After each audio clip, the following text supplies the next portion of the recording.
젊어서 보수인 사람은 심장이 없는 사람이고 늙어서 진보인 사람은 머리가 없는 사람이다. 영국의 유명한 정치가 윈스턴 처칠이 한 말인데요. 저도 20대까진 뜨거운 심장을 지닌 진보주의자였습니다. 심지어 고등학생 땐 학생회장을 했었는데 저희 때만 해도 선생님들이 강제로 머리를 자르셨습니다. 당시 열받아서 친구들이랑 운동장에 모여 집회했던 게 생각납니다. 그때는 기성세대에 대해 감사함보단 싸워서 이겨야 할 적으로 생각했던 것 같습니다. 하지만 30대에 접어들면서 생각이 조금씩 바뀌기 시작하더니 지금은 젊은 보수가 되어버렸습니다. 이런 변화는 단순히 나이 때문만은 아니라고 생각합니다. 세상을 살다 보니 다양한 경험을 했고 대학교와 대학원에서 경제 공부를 하면서 보수 정치인들이 왜 그런 결정을 했는지 이해가 됐다고 보는 것이 맞을 것 같습니다. 결론을 말씀드리면 안보, 경제, 외교를 바라보는 보수의 견해가 조금 더 옳다고 판단됐기 때문에 진보에서 보수로 바뀌게 되었습니다. 영상을 보시면서 나도 그랬는데? 하실 수도 있고 아니면 무슨 소리야 난 전혀 아닌데? 라고 하실 수도 있겠죠. 저와 생각이 다르더라도 괜찮습니다. 오히려 제 생각과 다른 의견도 들어보고 싶습니다. 그럼 바로 시작하겠습니다. 여러분, 국가의 가장 중요한 역할이 무엇이라고 생각하시나요? 저는 안보라고 생각합니다. 만약 북한이 전쟁을 일으켜 대한민국이 공산화됐다고 가정해봅시다. 너무 끔찍하지 않나요? 즉, 국가 안보가 무너지면 경제, 사회, 인권 등의 가치는 무의미하게 될 것입니다. 제가 진보에서 보수로 바뀐 첫 번째 이유는 보수 정당이 추구하는 안보 정책이 바른 방향이기 때문입니다. 대표적으로 보수 정권의 대적관, 북한을 대하는 태도, 주한미군에 대한 입장은 굉장히 설득력이 있습니다. 지금부터 왜 안보에 대한 보수 진영의 입장이 설득력이 있는지 하나씩 말씀드리겠습니다. 첫 번째, 보수가 지닌 대적관은 올바릅니다. 누군가 제게 대한민국의 주적이 누구냐고 물어본다면 한치의 망설임도 없이 북한 정권과 이에 동조하는 세력이라고 말할 것입니다. 이 한 문장엔 진보와 보수의 끝없는 논쟁과 갈등이 들어있습니다. 진보 정권의 대적관을 보면 북한 정권을 적으로 보지 않고 오히려 혈맹인 미국을 적으로 보는 것 같습니다. 과거 2017년 대통령 후보 토론에서 유승민 후보가 문재인 대통령에게 북한이 주적입니까? 라고 물었을 때 문재인 대통령이 할 말은 아니다라고 답변한 장면이 있습니다. 북한이 주적입니까? 북한이 우리 주적입니까? 주적. 그런 규정은 대통령으로서는 할 일이 아니라고 생각합니다. 아니, 아직 대통령 안... 영상을 보고 6.25 참전 용사분들께 너무 죄송하다는 생각이 들었고 그럼 우리의 주적은 누구인가? 라는 반문이 들었습니다. 반면 보수는 대한민국의 주적을 북한 정권이라고 정확히 말합니다. 물론 저도 10대와 20대 때는 평화와 통일에 대한 낭만적인 생각이 강했습니다. 우리는 한민족이고 서로 이해하면 평화롭게 지낼 수 있을 거야 라는 생각이었죠. 물론 맞는 말입니다. 맞다고 말씀드린 이유는 대한민국의 적은 북한 주민들이 아니고 그들을 탄압하고 있는 북한 정권과 군대이기 때문입니다. 이 생각은 군 시절 바라본 북한의 끊임없는 핵과 미사일 도발을 보며 확실해졌습니다. 보수로 바뀐 두 번째 이유는 북한을 대하는 태도입니다. 단순히 말하면 보수는 북한에 강경하고 진보는 온건합니다. 물론 북한 정권이 정상적이라면 온건 정책이 통할 수 있습니다. 대표적으로 동독과 서독의 통일이 있겠죠. 하지만 북한 정권은 정상적이지 않습니다. 대화로 풀어가려 노력했던 김대중, 노무현, 문재인 정권 때 어떤 일이 있었습니까? 우리의 따뜻한 손길에 화답은커녕 서해 NLL 침범, 연평 해전, 잠수함 침투, 핵개발 등 말도 안 되게 많은 도발을 했습니다. 이게 맞습니까? 통일연구원에 따르면 2010년부터 2020년까지 북한은 총 131건의 군사 도발을 했다고 합니다. 이는 연평균 13건이 넘는 수치입니다. 이런 숫자를 보면 북한과의 관계가 대화만으로 해결될 것이라는 주장은 순진한 생각으로 볼 수 있습니다. 또한 북한 핵무기도 큰 위협으로 다가왔습니다. 2006년 첫 핵실험 이후 지속적으로 핵 능력을 강화해왔고 2022년은 ICBM 발사 실험까지 했습니다. 국제연구보고서에 따르면 북한은 2024년 기준 최대 23개의 전략 핵무기와 165개의 전술핵 탄두를 보유하고 있을 가능성이 있다고 합니다. 정말 심각한 문제입니다. 북한이 핵무기 한 발만 발사해도 서울은 초토화될 것이기 때문입니다. 물론 북한이 핵무기를 사용할 확률은 적지만 없다고 말할 수 없으며 핵 위협을 통해 유리한 외교를 선점할 것이라는 점은 명백한 사실입니다. 이는 우리가 더 이상 한민족이라는 감정적인 접근만으로는 해결할 수 없는 문제라는 것입니다. 이에 보수 진영은 대화보다 강경한 태도와 국방력 강화에 초점을 맞추고 있으며 필요시인 핵 개발도 찬성한다는 입장입니다. 핵무장에 대한 유명한 일화가 있습니다. 프랑스 대통령 샤르 드골이 미국의 대통령 케네디에게 프랑스의 핵 개발을 주장하며 날린 명언입니다. 미국은 파리를 지키기 위해 뉴욕을 희생할 수 있습니까? 정말 소름 돋지 않습니까? 물론 미국의 제재가 있었지만 결국 프랑스는 핵을 개발하고 유럽의 패권 국가로 자리 잡았습니다. 반면 우크라이나는 미국의 말을 따라 핵무기를 포기했습니다. 그래서 결과는 어떻습니까? 많은 정치학자들이 우크라이나가 핵무기를 포기하지 않았다면 러시아의 침공은 없었을 것이다라고 단언합니다. 제가 말씀드리는 것은 핵무기를 개발하자는 것이 아닙니다. 외교는 힘의 논리고 국방력은 가장 중요한 가치라는 것입니다. 진보 측 주장은 대화와 타협이 힘보다 중요하다고 말합니다. 저는 그 말에 동의할 수 없습니다. 우리나라의 지정학적 위치와 안보 상황을 고려할 때 국방력은 오히려 더 강해져야 한다고 봅니다. 물론 평화는 중요합니다. 하지만 평화를 지키기 위해서는 강한 힘이 뒷받침되어야 한다는 것은 불편한 진실입니다. 평화를 원한다면 전쟁에 대비하라 이런 말이 있죠. 이는 전쟁을 일으키라는 것이 아니라 오히려 전쟁을 막기 위해 필요한 자세라고 생각합니다. 보수로 바뀐 세 번째 이유는 주한미군에 대한 생각입니다. 보수는 주한미군이 꼭 필요하다고 보고 진보는 북한과의 관계에 방해가 된다고 생각합니다. 왜 보수 정권은 주한미군을 긍정적으로 볼까요? 당연한 말이지만 주한미군이 북한의 군사적 위험을 막고 한반도의 안정을 지키는 데 큰 역할을 하기 때문입니다. 실제로 주한미군 때문에 북한과 중국, 러시아는 대한민국을 침공할 수 없습니다. 1953년에 체결된 한미 상해 방위 조약 제1조에 따르면 한쪽이 무력 공격을 받을 경우 다른 쪽이 이를 방어하기 방어하기 위해 행동할 의무가 있음을 명시하고 있습니다. 즉 북한과 같은 적국이 대한민국을 침공하면 미군이 개입하기 때문에 방어가 되는 것입니다. 이런 강력한 조약을 무서워하는 북한의 주장은 주한미군을 철수시키고 연방제 통일을 하자는 것입니다. 이렇게 되면 북한이 전쟁을 일으켰을 때 내전으로 바뀌어 미국과 같은 우방 세력의 지원이 어렵습니다. 이게 결국 남한을 적화통일하려는 전략으로 보는 거죠. 적화통일에 대한 박형준 교수님의 생각을 잠시 듣고 오시죠. 남한의 진보와 보수를 계속 이런 식으로 갈라서 결국 통일전선 전략으로 남한을 적화통일하려고 한다는 인식을 갖고 있어요. 저는 분명히 얘기하지만 지금 앞으로 대한민국에 있는 종북좌파가 꼬리가 머리를 흔드는 현상이 저는 굉장히 많이 생길 거예요. 그러니까 이게 그렇기 때문에 북한 정권은 적화통일을 위해 주한미군 철수, 국가보안법 폐지 등을 주장합니다. 반면에 진보 진영은 어떻게 생각할까요? 그들은 주한미군을 철수시키거나 국가보안법을 폐지시키면 남북 관계가 좋아지고 평화체제를 만들 수 있다고 봅니다. 심지어 일부 진보를 가장한 종북 세력들은 북한의 연방제 제안을 들어주고 협상을 시작하자고 주장합니다. 진보 진영의 이런 생각이 북한 정권의 통일 전략과 너무 유사하지 않나요? 요약하자면 국가 안보에 대한 보수의 대적관, 태도, 주한미군 입장이 옳은 방향이라는 생각이 보수로 바뀐 가장 큰 계기가 되었습니다. 그렇다면 안보 다음으로 중요한 것은 무엇이라 생각하시나요? 저는 경제라고 생각합니다. 제가 진보에서 보수로 바뀐 두 번째 이유는 보수 정당이 추구하는 경제 정책이 합리적이기 때문입니다. 대표적으로 자유경제, 기업, 세금, 복지, 노동, 규제 정책에 대한 입장이 저와 맞았습니다. 20대 때는 부의 재분배나 경제적 평등과 같은 이상적인 개념에 매력을 느꼈습니다. 하지만 30대가 되어 실제로 경제 활동을 하면서 시장 경제의 중요성을 깨닫게 되었습니다. 경제에 대한 보수와 진보의 의견을 간단하게 정리한 영상이 있는데요. 잠깐 보고 오시죠. 보수파는 자유라는 가치를 최대한 중심 가치로 하는 집단이 보수파. 진보좌파라는 것은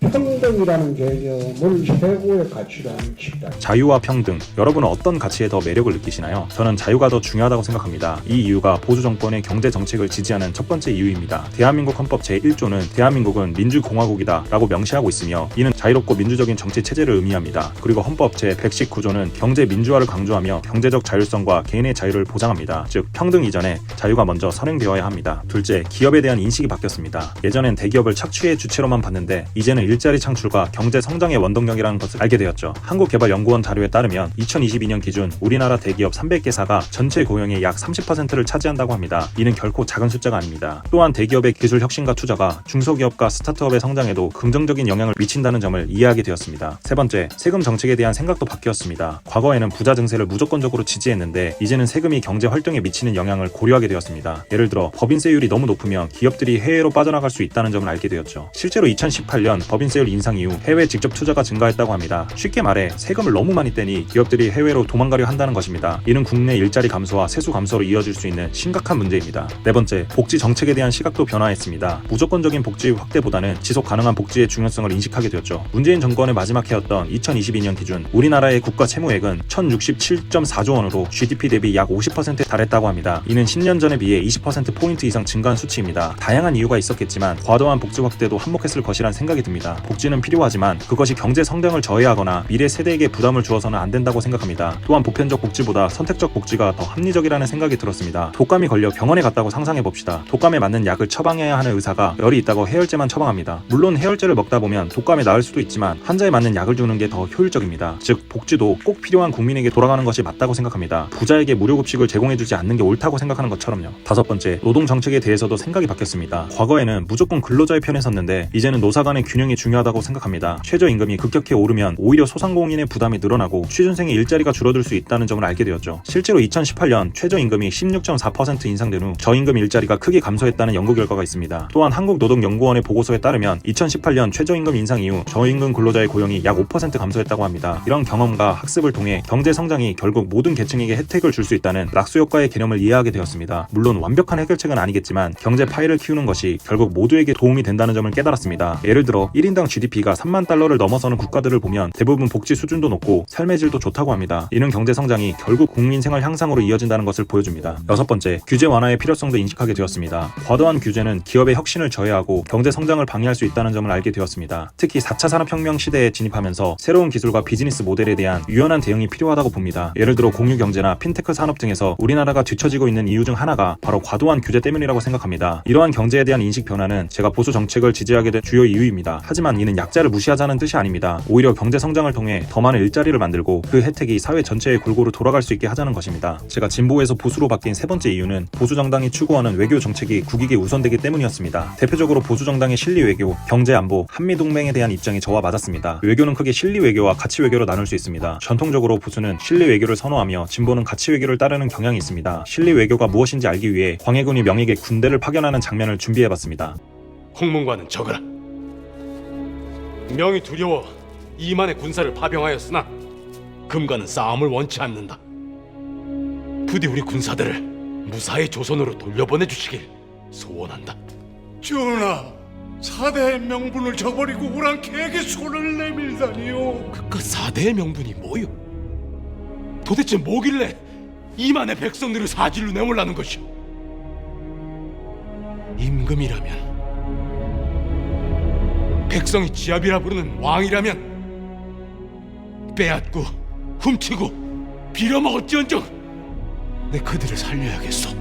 이처럼 외교의 핵심은 명분이 아니라 국민들을 생각하는 마음이고, 이 마음은 항상 국익이 1순위가 되어야 된다고 생각합니다. 이런 보수의 실리 외교가 보수를 지지하게 된 첫 번째 이유입니다. 두 번째, 경제 안보의 중요성을 인식하게 되었습니다. 최근 미중 갈등이나 러시아 우크라이나 전쟁을 보면서 경제와 안보가 더 이상 분리될 수 없다는 것을 알게 되었습니다. 특히 반도체나 배터리 같은 핵심 산업의 공급망 안정성이 국가 안보와 직결된다는 점을 이해하게 되었습니다. 우리는 세계 10위권의 경제 대국이지만 동시에 분단 국가이며 중국, 일본, 러시아와 같은 강대국들 사이에 위치한 중견국으로 볼 수 있습니다. 이런 상황에서 이상만을 쫓는 외교는 현실적으로 불가능하다는 것을 알게 되었습니다. 또 다른 예로 일본과의 관계에 대해서도 생각이 변화했습니다. 물론 독도는 우리 땅이고 일본의 침략은 원통하도록 화가 납니다. 하지만 과거에는 역사 문제로 무조건 싫어했는데 이제는 경제와 안보 측면에서 협력의 필요성도 인식하게 되었습니다. 간단한 예로 한미일 동맹을 들 수 있습니다. 북한이 침공하면 누가 돕겠습니까? 중국입니까? 러시아입니까? 최소한 일본은 미군이 우리나라에 들어올 수 있게 활주로는 열어줄 것입니다. 이러한 외교에 대한 인식은 보다 현실주의적이고 실용적인 외교 정책을 가진 보수당을 지지하게 된 이유입니다. 물론 국가의 가치와 원칙을 포기하자는 뜻은 아닙니다. 오히려 우리의 국익을 최대화하면서도 국제사회에 책임있는 일원으로서의 역할을 다하는 균형 잡힌 외교를 추구해야 한다고 생각합니다. 세 번째, 동맹의 중요성을 새롭게 인식하게 되었습니다. 대표적으로 한미 동맹이 있습니다. 한때는 미군 기지가 우리나라에 있는 것이 주권 침해나 불평등한 관계라고 생각했는데 이제는 우리의 안보와 경제의 필수적인 요소라는 것을 깨달았습니다. 실제로 한미 동맹 덕분에 우리나라는 연간 국방비를 GDP의 2.6% 수준으로 유지할 수 있습니다. 이는 다른 분쟁 지역 국가들에 비해 매우 낮은 수준이라고 합니다. 예를 들어 이스라엘은 GDP의 5.2%를 국방비로 사용하고 있습니다. 우리나라보다 거의 2배 수준으로 볼 수 있습니다. 쉽게 말하면 미군 덕분에 국방비에 들어갈 세금을 경제 성장에 사용할 수 있는 것입니다. 물론 진보와 보수 모두 장단점이 있습니다. 진보의 경우 사회적 약자에 대한 관심과 환경 보호에 대한 태도는 높이 평가할 만합니다. 또한 새로운 변화를 두려워하지 않고 적극적으로 수용하는 자세도 배울 점이 있습니다. 예를 들어 진보 진영에서 추진한 재생에너지 확대, 플라스틱 사용 줄이기 등의 정책은 우리의 미래를 위해 꼭 필요한 것들입니다. 또한 사회적 약자를 위한 복지 정책 확대도 진보 진영의 중요한 공헌이라고 할 수 있습니다. 반면 보수 진영의 경우 변화를 거부하고 기득권을 고수하려는 태도를 보이기도 합니다. 그렇다 보니 빈부 격차는 더 심해지고 소위 말해 신분 상승의 기회는 점차 줄어드는 것 같습니다. 또한 경제 성장을 지나치게 강조한 나머지 환경이나 노동자의 권리를 소홀히 하는 경우도 있습니다. 또한 대기업 중심의 경제 정책으로 인해 중소기업과의 격차가 커지고 경제 양극화가 심화되었다는 지적도 일부 동의합니다. 그렇다면 어떻게 해야 될까요? 뻔한 이야기지만 세 가지만 제안드리려 합니다. 첫째, 대화와 타협의 문화가 정착되어야 합니다. 진보와 보수, 양측이 서로의 입장을 이해하고 존중하며 대화를 통해 합의점을 찾아가는 문화를 만들어야 합니다. 둘째, 정책의 장기적 평가를 중요시해야 합니다. 정책 평가는 대통령 임기 5년 안에 보이는 것이 아닙니다. 10년, 20년 이후에 평가받아야 합니다. 그래야지 미래를 보고 정책을 세울 것이기 때문입니다. 셋째, 사회적 약자 보호와 경제 성장이 균형을 이루어야 합니다. 경제 성장을 추구하면서도 사회적 약자를 보호하는 정책들을 동시에 실행해야 합니다. 이러한 노력들은 보수의 장점을 살리면서 단점도 보완할 수 있습니다. 지금까지 제가 30대가 되면서 진보에서 보수로 바뀐 세 가지 이유에 대해 말씀드렸습니다. 안보, 경제, 외교 이 세 가지 영역에서의 인식 변화가 제 정치적 성향을 바꾸는데 큰 영향을 미쳤습니다. 하지만 이것이 진보적 가치를 완전히 부정한다는 뜻은 아닙니다. 오히려 보수에 대해 정확히 알 때 진보적 관점도 수용할 수 있다고 생각합니다. 안보에 있어서는 강한 국방력을 갖추면서도 평화를 위한 노력을 계속해야 합니다. 경제에 있어서는 시장 경제의 원리를 존중하면서도 적절한 규제와 복지 정책이 필요합니다. 외교에 있어서는 국익을 최우선적으로 하면서도 국제 협력의 중요성을 잊지 말아야 합니다. 결국 중요한 것은 극단을 피하고 균형을 찾는 것입니다. 우리 사회가 안전하고 풍요롭고 조화로운 곳이 되기 위해서는 진보와 보수의 가치가 모두 필요하기 때문입니다. 여러분, 오늘 영상은 어떠셨나요? 제 경험이 여러분들의 생각을 정리하는데 조금이나마 도움이 되었기를 바랍니다. 앞으로 경제뿐만 아니라 정치적인 주제로도 여러분과 소통하고 싶습니다. 영상이 도움이 되셨다면 좋아요와 구독 부탁드립니다. 댓글로 여러분의 생각도 꼭 들려주세요. 그럼 다음 영상에서 만나겠습니다. 안녕히 계세요.